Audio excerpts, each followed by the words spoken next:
Très bien les gars, nous y sommes. Je n'aurais jamais imaginé qu'une enquête comme celle-ci nous mènerait à ce point. Et je ne fais même pas référence au procès, je parle de quelque chose de bien plus important.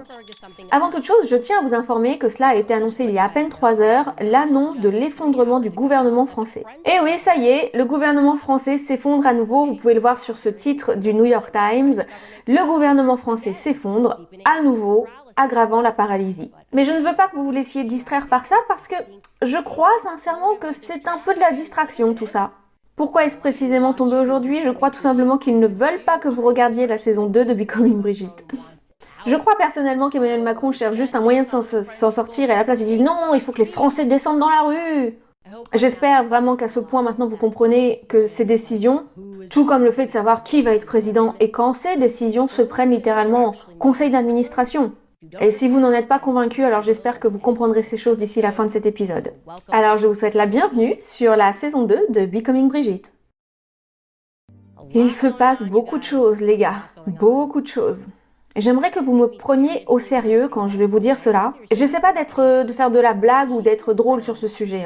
Je trouve que Brigitte Macron ne marche pas correctement. Elle marche trop bizarrement. Je pense qu'on peut discerner beaucoup de choses à travers la démarche de quelqu'un. Et j'aimerais vous inviter à prêter attention à la façon dont Brigitte Macron marche. Voici en particulier un extrait d'elle sortant d'un magasin à Paris. Regardez ça, on l'a mis au ralenti pour vous. Regardez ses jambes, sa posture. Je trouve ça intéressant. Ok. Et bien sûr, il faut ajouter à cela le désormais très tristement célèbre extrait de Brigitte en tant que professeure de théâtre. Parce que bien sûr, vous pouvez observer la façon dont elle marche, mais vous pouvez également observer la façon dont Brigitte s'assoit. Regardez cet extrait. Et oui, c'est un vrai extrait, c'est pas du trucage. Ce que ça donne quand tu l'as fait, parce qu'elle plonge. Isma, le réel. Ok. Il y a vraiment quelque chose dans la façon qu'a eu Brigitte de s'asseoir dans cet extrait. Quand vous y regardez en tant que femme, vous vous dites non mais ça c'est pas la façon dont les femmes s'assoient. On s'assoit pas comme ça. On n'écarte pas les jambes comme ça quand on s'assoit, jamais de la vie. Et donc on a tendance à réaliser quand on regarde cette image en particulier qu'on a en fait affaire à un homme. Mais je me sens encore davantage concernée par la façon dont elle marche, vous savez, en ouvrant un petit peu les jambes comme ça, en écartant les jambes, notamment lorsqu'elle sort du magasin. Je dirais en particulier que cette démarche est assez militaire. Et pour ceux qui ont été dans une carrière militaire assez longue, qui ont été dans l'armée pendant longtemps, ils savent que se défaire de cette démarche est assez difficile. Et juste pour vous rappeler ça au passage, le frère de, je mets ça entre guillemets, Brigitte, Jean-Michel Trogneux, possède un véritable dossier militaire que le gouvernement refuse de divulguer pour une raison ou une autre. Il s'agit d'une présence militaire qui est quand même assez longue, et c'est à ce moment-là que Jean-Michel Trogneux, en quelque sorte, disparaît. Vous devriez également être informé qu'il avait le grade de sergent en Allemagne. Et c'est un détail très important à garder en tête. Il avait le grade de sergent en Allemagne lorsqu'il était au Spice Club. Et bon, ça on arrive à le traquer, à le vérifier, grâce en partie notamment au merveilleux travail du livre de Xavier Poussard. Donc pour résumer et commencer cet épisode, je vais vous montrer quelques photos de Jean-Michel Trogneux au fil des années. Le voici en 1953 à l'école d'Amiens. Nous avons également la photo de Jean-Michel en 1954 à l'école d'Amiens. Et enfin, nous avons cette photo de lui en 1955, toujours à l'école d'Amiens. Et bien sûr, la photo principale, celle qui nous a fait couler tant d'encre, c'est cette photo que Xavier Poussard a eu beaucoup de mal à obtenir, celle de 1963. À l'âge de 18 ans, Jean-Michel était donc en école d'ingénieur. Mais comme l'a révélé Xavier Poussard dans son livre, cette époque, cette période où il était en école d'ingénieur est un peu compliquée. J'aimerais que vous puissiez, pour vous donner référence à vous les Américains qui regardaient la vidéo, vous référer à cette période un petit peu comme nous le ferions ici aux États-Unis, comme le lycée en fait. C'est la façon la plus simple de se représenter cette période de sa vie. Donc en 1963, à l'âge donc de 18 ans, Jean-Michel aurait dû obtenir son diplôme. Mais au lieu de ça, comme l'a découvert Xavier Poussard, pour une raison inconnue, malgré sa présence sur la photo de classe de 1963, il se trouve que Jean-Michel Trogneux n'a pas obtenu son diplôme. Et Xavier Poussard a trouvé toutes sortes d'étrangetés pendant le processus où il essayait d'obtenir tous ses dossiers. Je vais vous lire un extrait de son livre où il est écrit, je cite, « Le document de 20 pages montre, et donc là il fait référence à ses dossiers scolaires, que Jean-Michel Trogneux, alors âgé de 18 ans, l'âge auquel le diplôme était généralement décerné en France, n'avait en réalité pas été scolarisé au cours des 3 années précédentes. Il se trouve qu'il n'avait aucun diplôme, pas même le BEPC normalement décerné à la fin de la 3e. Ok, c'est bizarre quand même. Où était Jean-Michel Trogneux à 15 ans, 16 ans, 17 ans? Il dit aussi qu'il y a eu beaucoup d'absences pendant ses études, et puis on accélère un petit peu le temps jusqu'en 1967, à l'âge de 23 ans. On sait à ce moment-là que Jean-Michel Trogneux est en Allemagne, c'est un fait, au Spires Club. Je tiens également à préciser que cette région est une région allemande qui a causé tellement de dégâts pendant la Seconde Guerre mondiale. On sait également, comme je le dis il y a quelques instants, qu'il avait le grade de sergent. Mais Xavier Poussard, dans son livre Becoming Brigitte, est absolument sans équivoque sur l'identité exacte de Jean-Michel Trogneux. Il tient à ce que vous sachiez que Jean-Michel Trogneux est devenu Brigitte. Il a écrit ceci, et je le cite, « De ce fait, nous pouvons donc conclure que Jean-Michel Trogneux a vécu avec l'identité civile de naissance de sa sœur Brigitte Trogneux depuis au moins 1986. Logiquement donc, les enfants, donc Sébastien, Laurence et Tiphaine Ozière, sont donc administrativement ses neveux, à savoir les enfants de Brigitte, entre guillemets. Moi, je trouve ça incroyable qu'il ait écrit ça dans le livre, parce que rappelons quand même que Xavier Poussard n'a jamais été poursuivi pour diffamation. Et je me demande la question, pourquoi? Pourquoi Xavier Poussard, si cette information est fausse, si elle est erronée, pourquoi n'a-t-il pas été poursuivi pour diffamation? Il est citoyen français, ça ferait bien plus de sens, ce serait beaucoup plus logique. Mais ça, c'est un indice supplémentaire, les amis. Le président Macron, qui était paniqué, qui est en panique à ce moment-là, n'a pas été en mesure de fournir une véritable explication pour justifier que ce procès se tienne aux États-Unis. Il a prétexté que c'est parce que cette histoire avait pris une telle ampleur aux États-Unis, en Amérique, il fallait réagir, il fallait faire quelque chose. L'histoire était devenue si importante aux États-Unis qu'il fallait faire quelque chose. Eh bien ça, mes amis, c'est encore un indice. Et je vous le dis, quand on panique, on a tendance à commettre des erreurs. Je vous rappelle quand même, avant même que nous commencions cette série, le clan Macron avait déjà envoyé des avocats. Ils avaient, je vous le rappelle, déjà envoyé des enquêteurs pour enquêter sur moi, sans oublier le fait qu'Emmanuel Macron a même pris l'avion pour les États-Unis pour parler avec Trump à ce sujet. Donc nous devons vraiment nous poser la question, qu'est-ce qui, en particulier dans la voix que je suis et mon influence ici aux États-Unis, inquiète autant le palais de l'Élysée? Eh bien, en retraçant la vie de Jean-Michel Trogneux, Xavier Poussard a, je pense sans le savoir, découvert ce qui est possiblement sur le point de nous mener à la vérité. Voici ce qu'il a écrit dans Becoming Brigitte. Il a écrit, je cite, ou plutôt demandé, je cite, « Qu'a fait Jean-Michel Trogneux entre 1968 et 1973 ?» Bien que l'on sache très peu de choses sur cette période de sa vie, Brigitte a toujours affirmé avoir assisté à l'alunissage américain de 1969 à la télévision depuis les États-Unis. Ouais, la réponse est vraiment évidente si vous êtes bien attentif. C'est que Jean-Michel Trogneux a dû séjourner aux États-Unis de 1968 à 1973. Et pourquoi sont-ils paniqués? Ils sont paniqués tout simplement parce qu'il y a quelque chose ici aux États-Unis auquel nous ne devrions surtout pas avoir accès. Macron avait véritablement besoin que l'enquête sur la vie et les antécédents de Brigitte soit contenue, confinée juste en France, n'est-ce pas? Tout simplement parce qu'il se trouve que Jean-Michel Trogneux n'était pas en France pendant ces années-là. De ce fait, il est très peu probable qu'un journaliste français ait pu résoudre le mystère à lui seul en restant en France. Et malheureusement pour les Macron, le destin a voulu que ce journaliste français, Xavier Poussard, fasse équipe avec une Candace Owens très tenace. Et donc, de plus en plus de panique et de plus en plus d'erreurs de la part du palais de l'Élysée. Le dépôt de plainte contre moi était en soi une très mauvaise idée. Mais au-delà de ça, c'était vraiment un travail bâclé. MK Ultra, MK Ultra, MK Ultra, MK Ultra, MK Ultra, MK Ultra. Ils l'ont répété 18 fois. Les chiens n'aboient que s'ils perçoivent une menace. Et donc j'aimerais brièvement vous rappeler que nous avons découvert un Jean-Marie Trogneux, je pense qu'il pourrait possiblement s'agir du père de Brigitte, à bord d'un navire en 1961 en provenance de France, faisant escale au Canada avant d'arriver à Auckland, en Californie. Et par chance, il se trouve que ce navire était impliqué dans un procès la même année, ce qui nous a permis de savoir quel type de cargaison il transportait. Et bizarrement, je vous avais mentionné qu'il s'agissait d'un aimant de 3600 kilos. Et d'un ton un peu détaché, j'ai dit mais qu'est-ce qu'on fait, qu'est-ce qu'on fabrique, qu'est-ce qu'on peut faire d'un aimant de 3600 kilos? C'est bizarre, non? Et mon mari m'a tout de suite répondu, mais attends, ça c'est du niveau militaire. Ok, intéressant.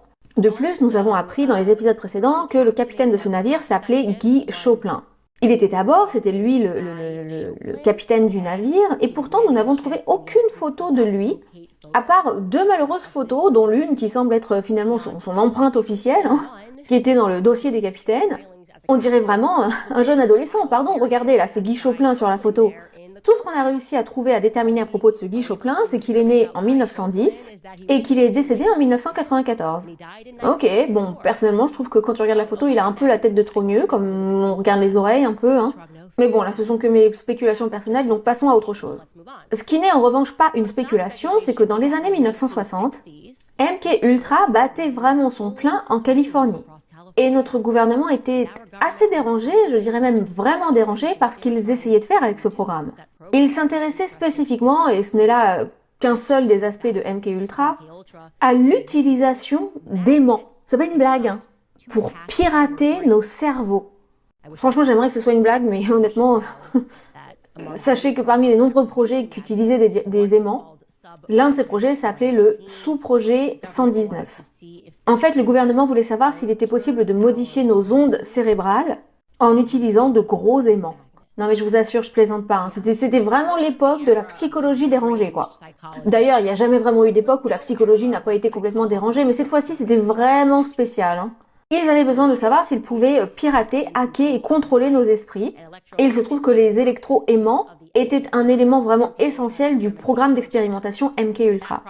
Ce projet en particulier, le sous-projet 119, était dirigé par 2 médecins de l'UCLA, l'Université de Californie, qui ont découvert que le cerveau irradie de basses fréquences en fonction des activités respectives qu'on fait.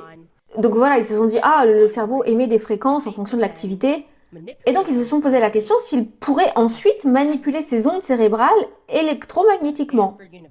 L'université de Stanford a également repris des recherches sur les électro-aimants au début des années 70. Si vous vous procurez les annuaires de Stanford de l'époque, vous verrez qu'ils en parlent énormément. Et comme je vous l'ai dit, moi je le sais parce que j'ai pris le temps d'aller consulter toutes ces archives. Le leader du programme MK Ultra était, nous le savons, le docteur Jolly West, et d'après le livre de Tom O'Neill, KO, nous savons que Jolly West était à l'université de Stanford en 1966.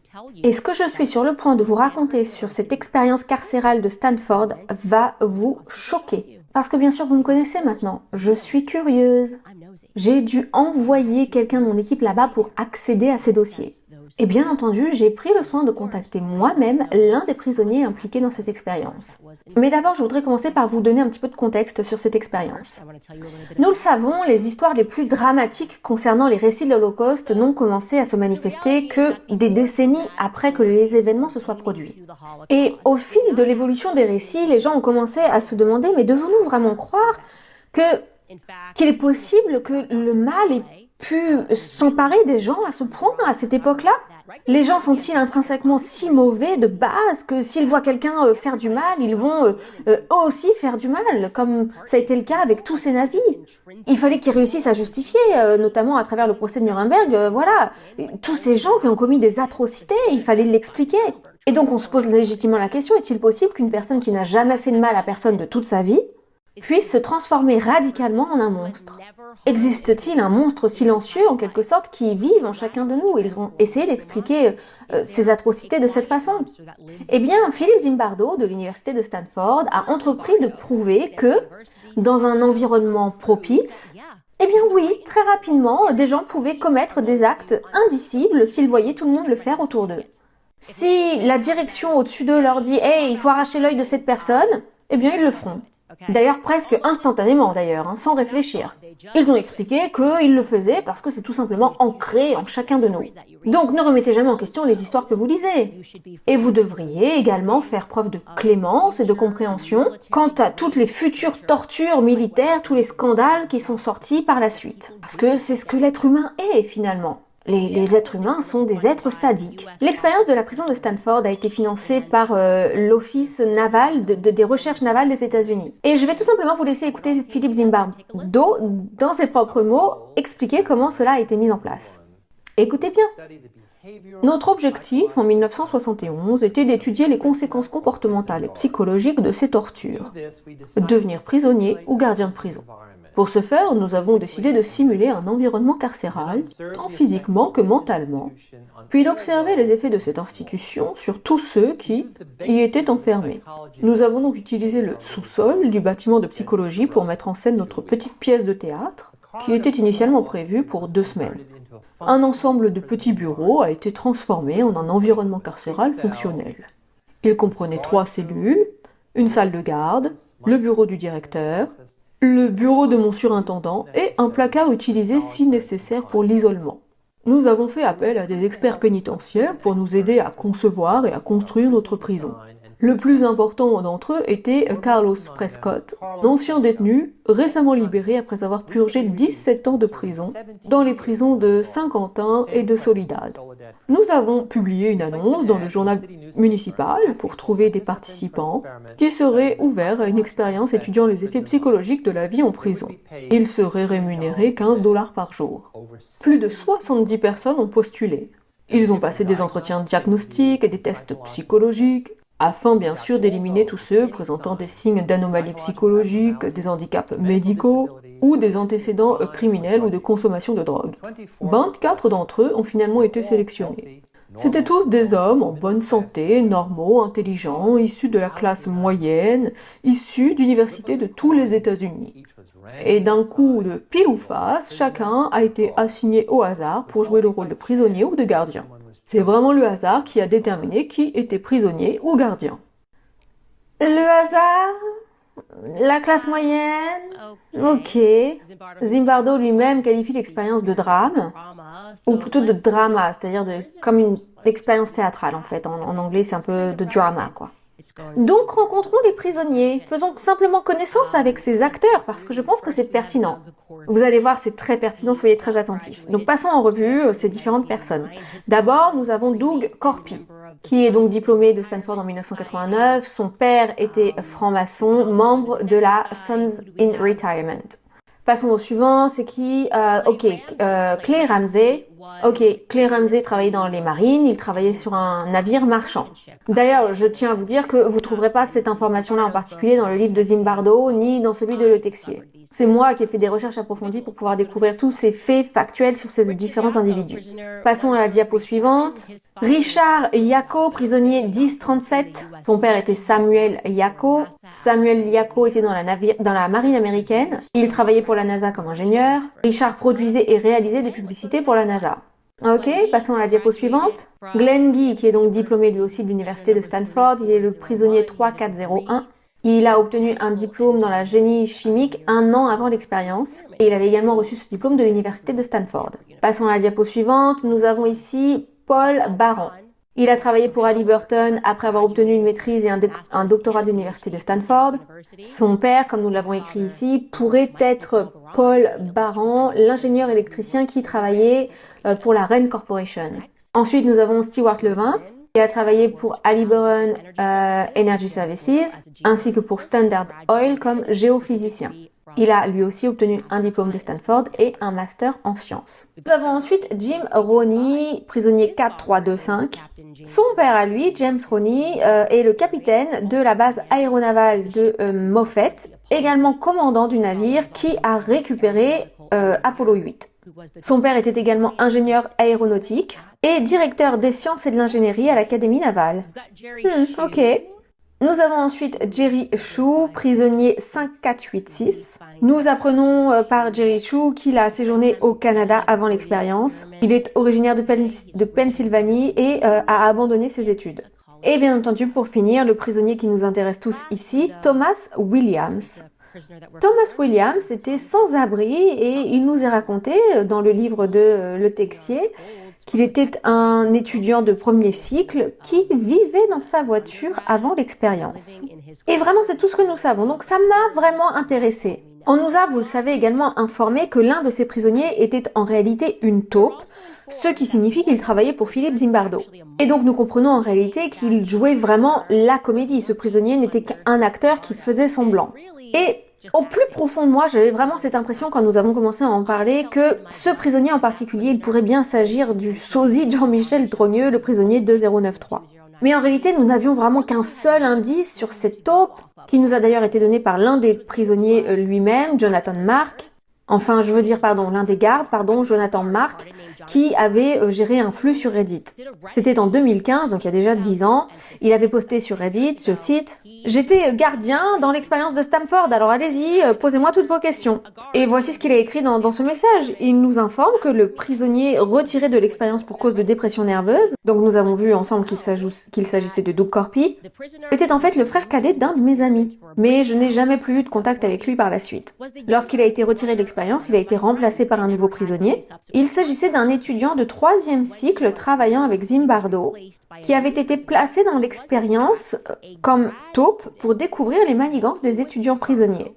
Il se trouve que ce nouveau prisonnier / étudiant de 3e cycle était aussi une de mes connaissances. Donc même si je ne l'ai pas dénoncé, et je suis sûre qu'aucun de nous n'était censé savoir qu'il faisait partie de l'équipe de recherche, et d'ailleurs son parcours n'a jamais été publié, en tout cas à ma connaissance, moi je savais qui il était. Ok, bon, moi j'ai trouvé ça d'une façon générale quand même assez intéressant. D'abord, nous allons aborder la date de publication de ce message en 2015. Il y affirme ici de façon extrêmement explicite que la taupe était une connaissance et un étudiant diplômé. Macron est élu en 2017. Thibault Le Texier, un étudiant en gestion d'entreprise avec une formation en gestion d'entreprise, publie d'un coup par hasard un livre sur l'expérience en mars suivant. Et puis ensuite, on voit cette Française, Juliette, qui réalise carrément tout un documentaire sur l'expérience. Donc mon instinct me disait que cet intérêt très soudain et très français pour cette expérience n'était pas vraiment fortuit. Et je peux vous dire que mon instinct s'est avéré être juste. Vous savez, dans le livre de Le Texier, il affirme que la taupe était un étudiant diplômé. Il a dit que cet étudiant préparait son master à l'université de Stanford. Donc il est d'accord avec Jonathan Mark quand il dit sur son fil Reddit sur ce sujet. Mais dans son livre, Le Texier est clair, vraiment, il nomme la taupe. Il dit clairement qu'il s'agissait d'un étudiant nommé David Gorshov. J'imagine que je suis tombée là sur la première erreur, parce qu'une simple vérification m'a permis de savoir que David Gorshov n'a jamais obtenu ni poursuivi son master à Stanford. En réalité, ce David Gorshov était un étudiant de licence qui avait un cours avec Zimbardo. Donc ça m'a vraiment rappelé, vous savez, ce que Xavier Poussard dit quand il dit qu'il faut quand même semer quelques petits mensonges le long du chemin pour réussir à semer la confusion et perdre les gens dans tout ce récit. Donc je me suis dit qu'il était essentiel de confirmer qui était la taupe et pourquoi le Texier aurait-il mentionné dans son livre qu'il s'agissait de David Gorshov. Comme nous l'avons vu, c'était bien sûr le prisonnier 2093, auquel on se référait comme étant le Surge, le sergent. Et c'est vraiment ce personnage en particulier, vous l'avez bien compris, qui nous intéresse dans notre histoire. Tout d'abord parce que j'ai des yeux, je vois bien que le gars ressemble clairement à Jean-Michel Trogneux. Et également, s'il s'avère que c'est effectivement Jean-Michel Trogneux, il correspondrait parfaitement à la description d'un étudiant de master qui aurait pu travailler avec Zimbardo. Parce que Zimbardo évoque toute cette affaire en désignant ce personnage en particulier comme ayant un certain niveau de jeu d'acteur, mais aussi parce que quand j'accède aux images qui sont publiques de ce prisonnier 2093, j'arrive à détecter un accent qui n'est pas américain. Écoutez bien ce que je vais vous diffuser. C'est selon moi, à mon avis, quelqu'un qui parle excellemment bien l'anglais, mais qui a du mal avec la prononciation, notamment des R en anglais. Parce que la plupart des gens, quand on apprend une langue, et surtout avec l'anglais, on a du mal avec les R. On a du mal un petit peu à les retenir. Je vais donc vous montrer un extrait du sergent, prisonnier 2093, et j'aimerais que vous fassiez très attention à sa façon de parler. Si on vous faisait du mal aujourd'hui, vous seriez prêt à renoncer à la journée que vous avez gagnée jusqu'à présent? Je pense que la seule réponse possible à cette question est non, monsieur. Pourquoi? Mon raisonnement derrière tout cela, c'est que renoncer à mon solde actuel représenterait en réalité une perte de 5 jours de vie bien plus importante que si je la perdais autrement. Donc, selon vous, en d'autres termes, payer compense le temps? Non, monsieur. J'ai commencé à réaliser de plus en plus, notamment au cours de ces 5 jours, que le temps consacré à mes études, à l'université de Stanford, ne pouvait pas être compensé par $15 par jour. Ok, ça me donne quand même l'impression que quelqu'un essaie un petit peu de prendre un accent américain. Et ça va devenir de plus en plus bizarre. Parce que, comme je vous l'ai dit, bien sûr, il a fallu qu'on envoie quelqu'un à l'université de Stanford pour accéder aux documents. Mais avant d'aller plus loin, on va faire une petite pause et je vais faire quelques annonces publicitaires pour nos sponsors. Ok, bon, rappelez-vous, il aurait dû être extrêmement facile pour moi de démystifier toute l'histoire concernant ce prisonnier 2093. Était-il la véritable taupe? Était-ce l'étudiant diplômé qui travaillait sous les ordres de Zimbardo? J'ai donc décidé qu'il était important qu'on apprenne absolument tout sur ce sergent, le prisonnier de 093, le sergent. De façon extrêmement surprenante, Philippe Zimbardo n'a pas publié de livre sur l'expérience de Stanford avant 2007. Il a publié en 2007 un livre intitulé « L'effet Lucifer », ça s'invente pas, hein. Et je me suis posé la question, mais pourquoi avoir attendu si longtemps? Et encore une fois, dans le cadre d'une enquête, il faut un petit peu spéculer, il faut se poser les questions, s'interroger. Il faut réfléchir, vous avez quand même le droit de réfléchir. Et donc je me suis posé la question, je me suis dit, mais est-ce qu'il s'est passé quelque chose en particulier en 2007 qui rende la publication de ce livre à cette date-là en particulier pertinente? A priori non, ok, donc je télécharge le livre. Parce que si ma théorie soutient qu'il pourrait s'agir de Brigitte, alors je me dis que peut-être ça pourrait faire du sens de se dire qu'il soit arrivé quelque chose à Brigitte et ou à Emmanuel en 2007 qui aurait nécessité ce retour en arrière et cette réécriture de l'histoire. Et il s'avère qu'il s'agit justement de l'année du mariage de Brigitte et Emmanuel Macron. Ils se sont mariés en 2007. Donc là encore, vous avez bien compris, je pose des questions à voix haute comme ça avec vous. Dans le livre de Zimbardo, il parle beaucoup du sergent. La façon dont il réfère à ce personnage, c'est qu'il obéit vraiment à tous les ordres, d'une façon presque tordue, parce que tellement il obéit, ça met les gens extrêmement mal à l'aise, et j'y reviendrai plus tard. Il y a maintenant certains éléments qui auraient pu facilement réfuter ma théorie, rien que la description physique du prisonnier 2093. Quelle est sa taille, par exemple? Eh bien, il se trouve qu'en termes d'aspect physique, le sergent était plutôt petit pour un homme. Le sergent mesurait à cette époque-là à peu près 1m72 et Brigitte mesurait aujourd'hui à peu près 1m68. Et la science nous apprend que les hommes rétrécissent de 2,5 à 7,5 cm entre l'âge de 30 ans et de 70 ans. Ouais les gars, on va tous vers le bas. Donc, ça pourrait faire du sens, c'est une forte possibilité. Donc j'ai décidé, comme je vous l'ai dit, qu'il fallait bien que quelqu'un puisse accéder au dossier. Donc il fallait vite que j'envoie quelqu'un se rendre à l'université de Stanford. J'ai dit, les gars, je vais mettre quelqu'un dans l'avion et on a réussi. Et ce qu'on a découvert, les gars, des trucs complètement inhabituels concernant le prisonnier 2093. Tout d'abord, tous les prisonniers impliqués dans l'expérience et tous les gardiens ont dû signer une décharge de responsabilité. Ce qui est assez évident dans une expérience comme celle-ci, ils ont dû signer un formulaire de décharge de responsabilité. Et leur signature, donc quand ils ont signé le document, devait être attestée par un tiers. Donc tous les prisonniers avaient un témoin, c'est-à-dire quelqu'un d'autre que Philippe Zimbardo, qui a signé avec eux donc la décharge de responsabilité, à l'exception de Glenn Guy et du sergent, connu sous le nom de Tom Williams, tous deux impliqués dans l'effet Lucifer. Dans le livre, on voit que son nom est à la fois Thomas Thompson puis Thomas Williams, bon voilà, dans le livre de Le Texier. Et la signature se lit comme étant celle de Thomas C. Williams, mais il se trouve, c'est pratique, n'est-ce pas, que la seule personne ayant assisté à cette signature, donc la tierce personne étant censée être le témoin, est décédée. Ce qui aurait pu présenter un conflit d'intérêt pour un témoin. Et ce témoin, eh ben, c'était Philippe Zimbardo lui-même. Ok. Et puis ensuite, il y a une boîte de rangement à l'université de Stanford qui contient tous les uniformes de la prison de cette expérience. Et curieusement, le seul uniforme qui est manquant de cette boîte, c'est celui du prisonnier de 093. Nous sommes sur l'enquête, il y a une faible chance qu'il puisse se trouver dans l'Ohio. J'ai envoyé quelqu'un là-bas pour essayer de récupérer ça. Mais bon, on comprend qu'ils sont extrêmement prudents sur ce qu'ils ont et ce qu'ils n'ont pas. Mais bon, c'est assez simple de dire que la majorité des uniformes se trouve est censée en tout cas être à Stanford, et bah preuve est de constater, nous y sommes allés, qu'elle n'y est pas. Peut-être parce que, je sais pas, moi un uniforme peut retenir l'ADN si vous transpirez dans l'expérience de la prison. Les archives de Stanford contiennent également une liste de toutes les adresses des prisonniers. Parce que souvenez-vous qu'ils ont dû aller les récupérer pour leur fausse arrestation. Ces prisonniers ont dû être faussement arrêtés, et donc ils ont organisé les lieux de ces arrestations. Et il se trouve que le prisonnier 2093 est le seul prisonnier dont l'adresse est indiquée comme étant le premier étage de la bibliothèque universitaire. Parce que cet homme n'a pas d'adresse. Ah oui, c'est vrai, ils nous ont dit que le gars vivait dans sa voiture, donc impossible de le retrouver dans sa voiture. Donc on peut toujours essayer de consulter les dossiers, des adresses, les consulter, de toute façon ce sera une voie sans issue. Les 4e et 5e jours de l'expérience, Philippe Zimbardo a autorisé les parents à rendre visite à leur fils. Et il existe dans les archives une liste dactylographiée de ses parents. Et curieusement, Zimbardo remarque que il sait pas exactement qui a rendu visite au prisonnier de 093. Il écrit, je cite, peut-être son père. Ok, eh bien, regardons cet individu parce qu'il existe. Figurez-vous qu'il existe une vidéo de cette personne qui rend visite au prisonnier 2093. C'est d'ailleurs la seule vidéo disponible à ce jour, du jour de la visite concernant le prisonnier 2093.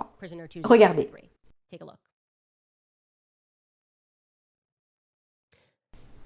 Alors, il n'y a pas d'audio sur cette vidéo, mais j'ai du mal à m'imaginer que cet individu puisse être un papa.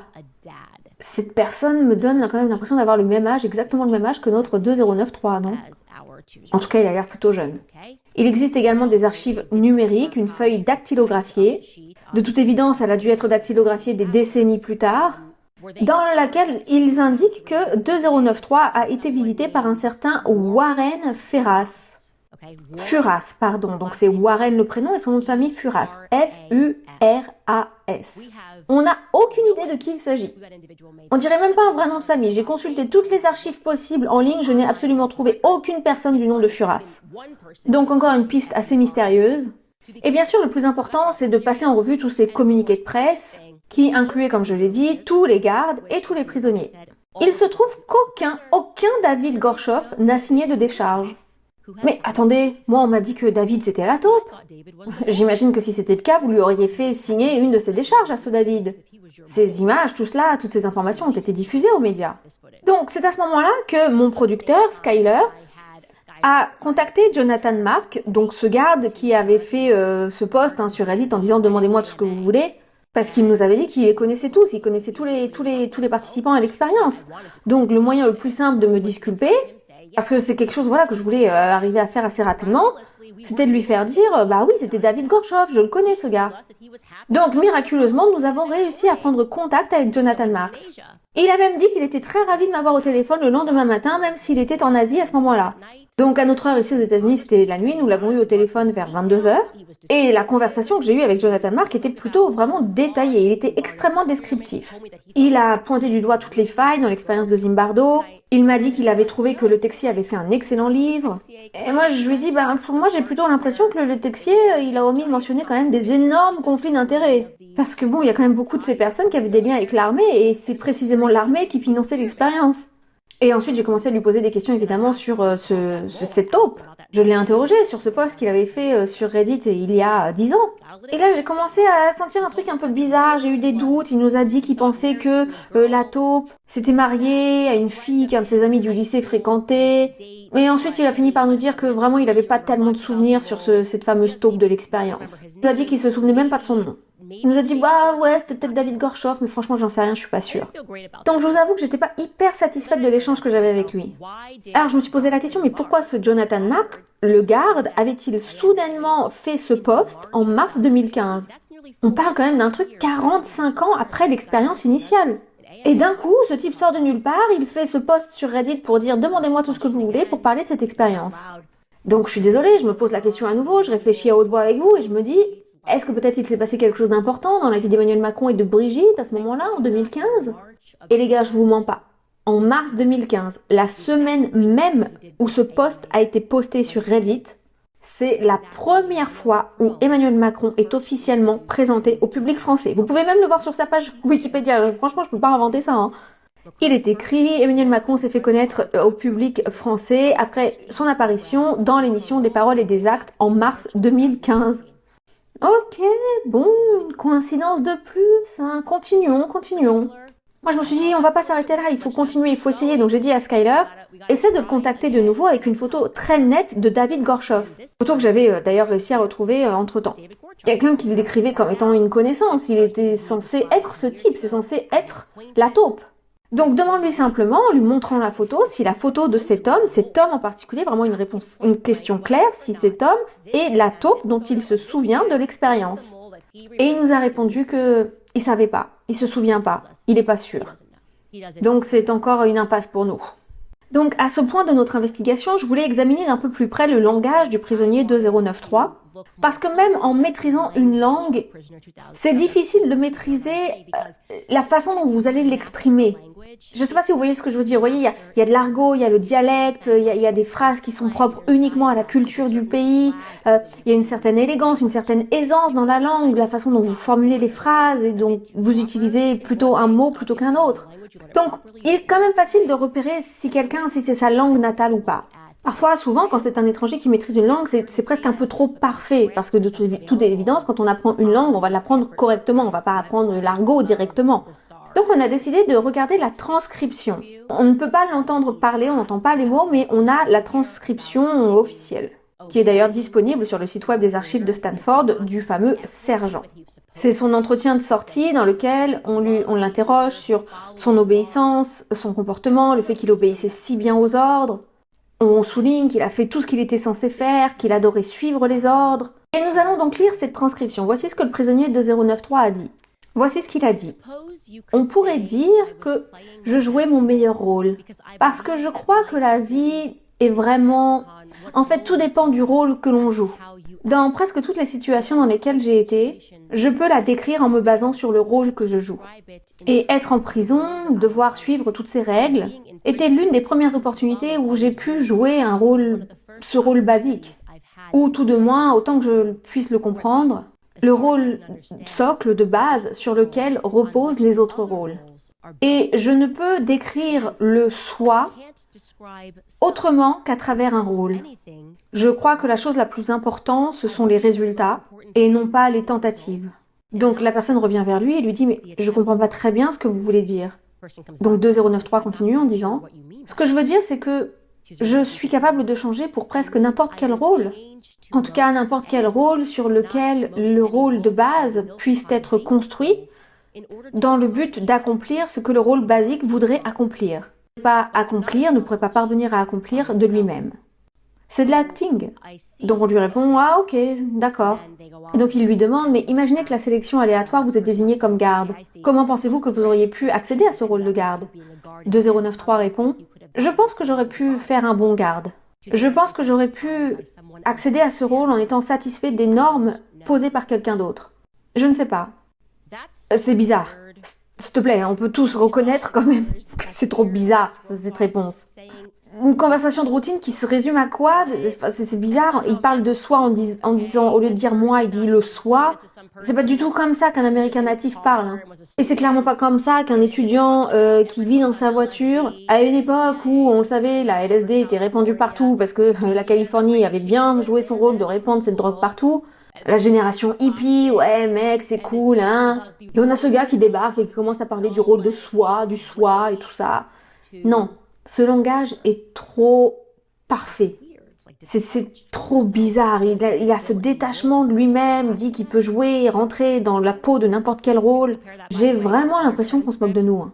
Et d'ailleurs, vous pouvez comparer ça à d'autres transcriptions, les transcriptions des autres personnages, dans lesquelles vous verrez que les autres personnes interrogées ont vraiment l'air de vrais Américains. Elles sont beaucoup plus décontractées, avec un langage beaucoup plus usuel. Voici Jim Roney, le prisonnier numéro 4325, lui demande si l'expérience a été difficile pour lui. Et donc il dit, bah c'est beaucoup plus strict, c'est beaucoup plus... en tout cas, c'est ma vision du prisonnier. Voilà, quelque chose qu'on voit dans les films, quelqu'un qui traîne dans sa cellule. Et en fait, je m'aperçois que c'est un peu plus que ça, parce qu'il faut vraiment renoncer à presque toute individualité. Donc je me contente de faire ce que les gardes me demandent de faire, je reste plutôt obéissant. Et donc ensuite, ils échangent, question-réponse. Et quand on regarde les transcriptions, on voit que c'est du langage parlé, c'est une conversation. Donc là, vraiment...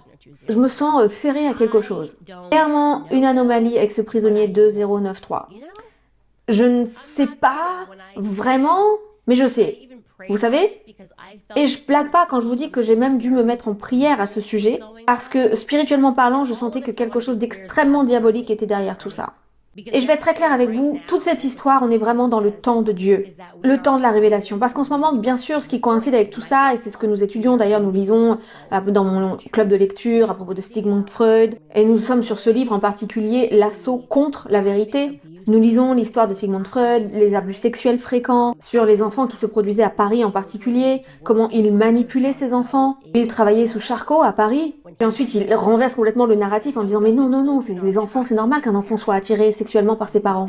Nous avons parlé déjà de cet abus incestueux, atroce. Et dans le prochain livre que nous allons lire dans mon club de lecture, nous allons à nouveau aborder ce sujet de Sigmund Freud et nous allons apprendre qu'il était kabbaliste, il avait un Zohar, et s'il y a quelque chose à connaître sur les kabbalistes en particulier, c'est que les chiffres, les nombres, les numéros comptent profondément pour eux. La numérologie en particulier est très importante dans la Kabbale. Alors ça m'a fait penser à un truc, je me suis dit mais attends, les numéros qu'ont ces prisonniers, ça peut pas être juste du hasard, c'est pas des chiffres aléatoires. Ils semblent l'être, mais je suis sûre qu'ils ne le sont pas. Ça doit forcément avoir une certaine signification. Il y a des chiffres partout dans cette histoire. Certains vont comprendre pourquoi ils ont 3 chiffres, d'autres ils ont 4 chiffres. Il n'y a pas tellement de raisonnement, de logique derrière tout ça. Pourquoi quelqu'un aurait cette idée? Ça rend les choses juste plus compliquées encore à gérer. Si vous êtes à la tête de cette expérimentation et que vous vous donnez des chiffres, vous n'allez pas vous compliquer la vie à donner des trucs qui n'ont absolument aucun sens, aucune logique. Enfin, je veux dire, vous voudriez simplement dire, ok, numéro 1, numéro 2, numéro 3, numéro 4, peu importe, quoi. Et puis ça m'a frappé. J'ai réalisé que tout dans cette expérience est militaire. Donc ces chiffres doivent, eux aussi, être militaires. Il doit y avoir une sorte de signification militaire derrière ces chiffres. Et franchement, je suis tellement ignorante sur le sujet, je connaissais même personne dans la marine, et je ne savais pas comment on envoie une lettre à quelqu'un qui est sur une base militaire, par exemple. Qu'est-ce que ça veut dire, par exemple, quand tu rentres un code postal et que tu y associes un numéro d'unité? Et donc, quand vous envoyez dans le cadre militaire des courriers comme cela, ça correspond à un numéro de base militaire. Et vous l'avez deviné, les numéros attribués dans cette expérience correspondaient en fait aux numéros des bases militaires en 1971. Et donc nous allons les parcourir ensemble. Nous avons Doug Corpy qui était le numéro 8612. C'est le numéro attribué à la base navale de Long Beach en Californie. Et c'est incroyable que ça m'ait pris autant de temps à retrouver parce qu'apparemment je me suis aperçue que quand c'est un centre médical, on leur donne ce qu'on appelle les numéros DMIS. Mais bon, bref, encore une fois, ce numéro correspond à une base à Long Beach en Californie. Nous avons ensuite Clay Ramsey, le prisonnier numéro 416, ce qui correspond à l'équipe d'ingénieurs au Vietnam. L'équipe navale CB416, plus exactement. Figurez-vous que j'ai retrouvé leur annuaire, je suis en train de le parcourir, et je pense que je vais pouvoir y retrouver un visage familier. Nous avons ensuite le 1037, je vous ai dit que le père de Richard Yako était dans la marine, je vous ai dit qu'il était ingénieur, cela correspond à l'USS Bronstein.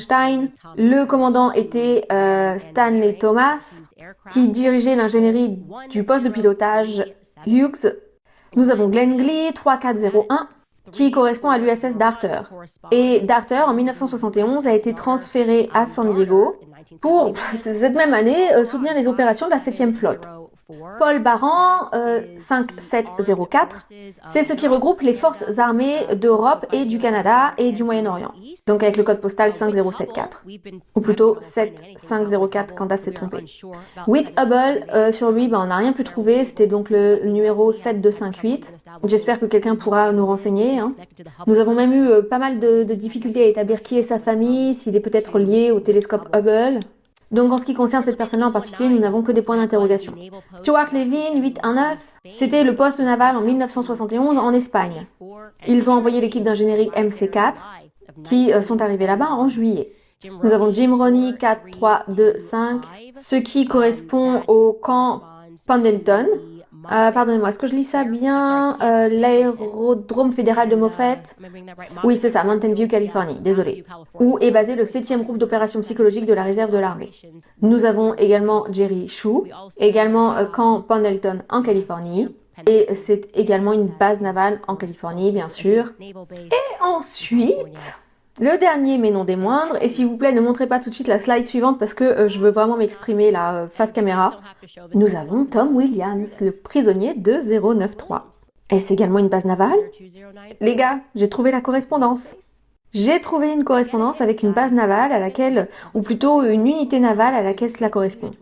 Et sachez que c'est la seule unité navale de la liste qui ne soit pas américaine. Et il se trouve qu'elle est française. L'île de Clipperton.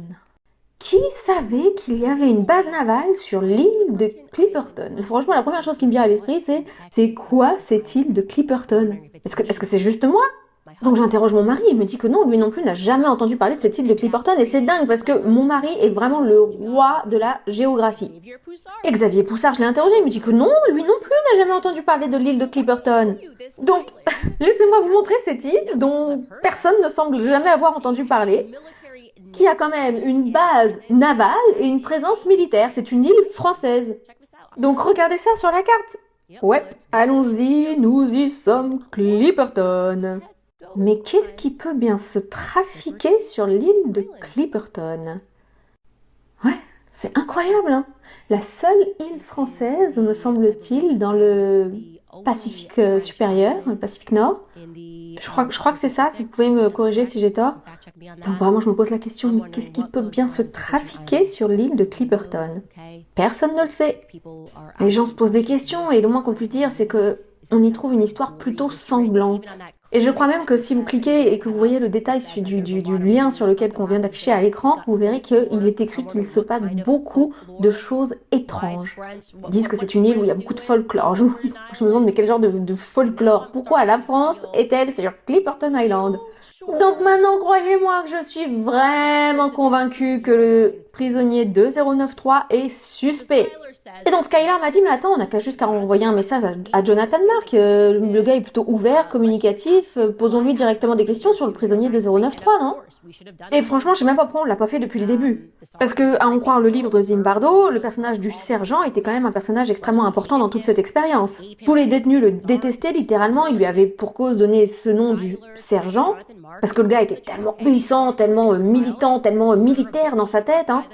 Donc Skylar envoie tout simplement un message à Jonathan Mark qui lui dit la vérité, en lui disant écoute, on a traversé tous les dossiers de Stanford et nous sommes vraiment un peu frappés par l'évidence du manque d'informations qu'on peut trouver pour approfondir le sujet du prisonnier 2093. Apparemment il s'appelle Thomas C. Williams, est-ce que tu peux nous aider? C'est qui ce type? Tu dois t'en souvenir. Et les gars, c'est pas une blague quand je vais vous dire ce qu'il nous a répondu. Il nous répond avec un message qui dit, je cite précisément, ouvrez les guillemets, je n'ai aucun souvenir de lui. Je n'étais même pas au courant de son existence. Fermez les guillemets. C'est une blague. Mais attends, je suis désolée. Vous n'étiez pas au courant de son existence? Il y avait seulement 9 prisonniers qui étaient impliqués dans cette affaire. Vous en avez parlé de façon très explicite depuis le début. Vous êtes dans des magazines, vous avez participé à des documentaires. Vous avez même pris part au récent documentaire qui est paru sur Hulu qui traitait de ce sujet. Et là, d'un coup, vous me dites que ce prisonnier dont Zimbardo a fait une large place dans son livre, que vous vous en souvenez pas, vous savez rien à propos de ce type? Vous nous avez pourtant dit que vous avez bien lu le livre de Le Texier. Vous avez également lu le livre de Zimbardo. Il parle de ce personnage du sergent. Comment ça, vous pouvez pas dire que vous savez pas que ce gars existait? C'est fort comme affirmation. Moi, je sais qu'il existe. Toi qui as fait l'expérience, qui as lu tous ces livres, tu sais pas qu'il existe? Donc Skylar essaie d'approfondir la conversation, lui donne quelques détails en disant bah voilà, voici une photo, ça c'est le sergent, est-ce que tu connais Thomas? Et tu le connais pas? Et il répond pas vraiment, rien. Il se la ferme. Ok, très bien. Là, on tient vraiment quelque chose. Il est évident, et c'est le moins qu'on puisse dire, que le prisonnier 2093 est extrêmement protégé. Le dernier élément que j'ai dû résoudre, en revanche, c'est le mensonge de Zimbardo. Mais vraiment, le plus gros morceau du mensonge, c'est quand il dit qu'ils étaient tous de la classe moyenne. Et on a réalisé, comme je vous le disais dans l'épisode de la semaine dernière, que l'un des gardes, Chuck Burton, était un descendant des Rothschild.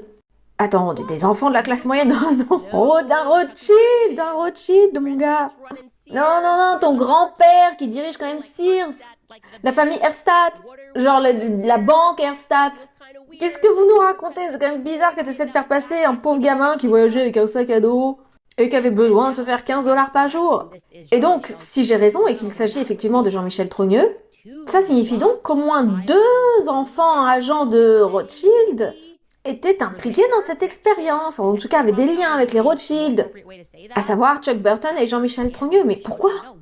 Qu'est-ce qui aurait motivé les Rothschild à ramener ces 2 individus dans cette expérience? Historiquement parlant, et là je vais juste me fier à mes tripes, hein, on sait des Rothschild qu'ils sont connus pour ne se soucier que d'une seule chose. Je veux dire, c'est une famille qui existe depuis des générations, mais quand on parle des Rothschild, l'or revient toujours sur le tapis. C'est un fait que de dire que la famille Rothschild est connue pour son argent et sa recherche de l'or en particulier. Et bon, j'invente rien en disant voilà, ils sont liés au secteur bancaire, non? C'est une genre de dynastie bancaire en quelque sorte. Et puis je me suis dit, ok, bah super Candace, mais bon, il n'y a rien qui se passait vraiment de particulier en 1971 concernant l'or. Et là, les gars, c'est complètement dingue. On a faux sur toute la ligne. Il se passait des choses très importantes. Bon, avant toute chose, vous devriez savoir que de 1959 à 1969, le président de la France était Charles de Gaulle. Et ce qui s'est passé, c'est que Charles de Gaulle, sur la fin, est devenu un peu le syndrome MAGA, hein, Make America Great Again. Parce que la discussion sur la mondialisation de la réserve fédérale était sur le point d'éclater. L'Amérique, les États-Unis, s'étaient déjà convertis au système monétaire fiduciaire, d'accord? Avant, le dollar était adossé à l'or, en fait. Et puis ils ont fini par dire, vous savez quoi, on va se débarrasser de ce système, on va plutôt évoluer vers une société de la dette, en fait. C'est le gouvernement qui va décider, mort de rire, ce qui existe vraiment, quoi. Et donc au niveau national, les États-Unis s'étaient déjà éloignés vers cela. Mais en 1971, Richard Nixon était président, n'est-ce pas? Et donc les discussions, c'était de se dire, attends, on va faire ça à l'international, partout dans le monde. On va maîtriser la monnaie, on va juste mondialiser ce système de réserve fédérale. Et Charles de Gaulle était contre ça, vraiment, il n'aimait pas ça du tout. Et donc il commence à faire savoir que non, il rentrera pas dans ce système-là. Et donc qu'est-ce qui s'est passé? Ça a déclenché une certaine mini-révolution, les gens ont commencé à manifester dans les rues en France, ont commencé à réclamer sa démission. Et donc Charles de Gaulle est complètement renversé, on lui dit mais fichez-moi le camp, espèce de MAGA, Make America Great Again. Toi, ce gars-là qui est concerné par les citoyens français, qui est vraiment soucieux qu'on ne devienne pas en France des esclaves de la dette, il faut vraiment que tu dégages du gouvernement. Et donc à sa place est installé Georges Pompidou. Georges Pompidou qui devient président de la France. Il était initialement Premier ministre et puis il est devenu président. Et figurez-vous qu'en 1971, l'année même de l'expérience de Stanford, devinez ce que la France a fait? La France a rapatrié tout son or des États-Unis. Ils ont dit « Rendez-nous notre or, nous voulons tout notre or ». Et cet effort militaire, évidemment, c'est l'armée qui a dû transférer tout cet or hors d'Amérique. Figurez-vous qu'à ce jour, il n'a jamais été révélé quels étaient les navires de guerre qui ont été impliqués dans le transfert de cet or, physique, de leur physique, donc de transporter cet or en 1971 des États-Unis vers, j'imagine, la France. Après, je ne sais pas si cet or est allé en France. En réalité, personne ne le sait où est passé cet or. On n'a pas vraiment de réponse sur le fait de savoir où est passé tout cet or, moi je l'ignore. Mais ça pourrait peut-être expliquer que ce soit la raison pour laquelle, si vous êtes un Rothschild, que vous vous préoccupez du secteur bancaire, vous voulez quand même vous assurer que ce soit des membres de votre famille, des personnes très proches, de confiance, qui soient impliquées dans toute cette affaire, n'est-ce pas? Donc croyez-moi, cette affaire vraiment me concerne. Je suis déterminée. Je dois savoir ce qui se passe. Tout. Si les gars, vous savez quoi que ce soit, par exemple sur l'histoire, sur ce qui se passe sur cette île de Clipperton, s'il vous plaît, envoyez un courriel à l'adresse tips@candaceowens.com qui s'affiche sur l'écran. Parce que croyez-moi, je suis à leur trousse. Si vous savez quoi que ce soit sur le prisonnier 2093, le très mystérieux Tom Williams, s'il vous plaît, envoyez-nous un message à tips@candaceowens.com pour nous informer de ce que vous avez découvert. Vous savez que nous avons déjà consulté tous les dossiers publics disponibles sur le site web de Stanford. Et nous savons, je sais que nous sommes tout proches du but. Et que les implications, parce que je commence à examiner ce qui se passe, cette équipe de la Banque centrale, et vous savez ce que ces ingénieurs ont été envoyés pour faire au Vietnam, et ce qu'une autre équipe qui a été envoyée en Corée a été impliquée dans ce dans quoi elle était impliquée, les implications sont quand même assez graves. Nous parlons quand même de la réserve fédérale. Si vous voulez vous faire tuer très rapidement en tant que président américain, vous n'avez juste qu'à dire que vous voulez rétablir le standard de l'or. Non. Ce qu'ils veulent, c'est asservir le monde, le cribler de dettes. C'est, selon moi, l'objectif de la réserve fédérale. Alors, prisonnier 2093, je suis sur ton dos. Et comme je l'ai dit, la chose absolument formidable sur la stupidité de ce procès, c'est qu'il va précisément nous permettre d'exiger toutes ces informations. Donc peut-être que je vous envoie dans des destinations sans issue dans toutes ces recherches, mais certainement toute information que vous pourriez avoir sur Guy Chopin, et aussi des informations sur l'origine de ce surnom Thomas C. Williams. Est-ce que peut-être ça aussi, c'est un lien avec l'armée? Je crois avoir vu quelque part qu'il y avait quelqu'un dans l'armée qui s'appelait Thomas Carroll Williams. Peut-être qu'il y en a certains parmi vous qui peuvent aller chercher dans les archives nationales et qui pourraient parvenir à approfondir un petit peu davantage le récit sur l'île de Clipperton. Vraiment, je vous serais très reconnaissante. N'hésitez pas à nous écrire à tips@candaceowens.com. Parce que, en fait, ce qu'on est pour l'instant, c'est vraiment l'agence de renseignement décentralisée. Voilà, c'est pour ça que je porte notre nouveau équipement ici, l'agence de renseignement décentralisée de Candace Owens. Et enfin, pour terminer, une dernière chose que je voudrais, sur laquelle j'aimerais que vous m'aidiez, c'est que nous nous avons beaucoup de mal à identifier ce Hubble. Nous n'arrivons pas à savoir à quoi son numéro peut correspondre. Encore une fois, si vous savez quoi que ce soit, n'hésitez pas à envoyer vos informations à tips@candaceowens.com. Ok, je vais faire maintenant une petite pause avec nos annonceurs avant de répondre à vos questions en direct. Voilà mes amis, nous sommes parvenus au terme de cette vidéo. J'espère qu'elle vous a plu. Si c'est le cas, n'hésitez pas à la liker, à la partager et de vous abonner pour ne manquer aucune de mes prochaines publications. On se donne rendez-vous à la prochaine vidéo. D'ici là, portez-vous bien. Bye.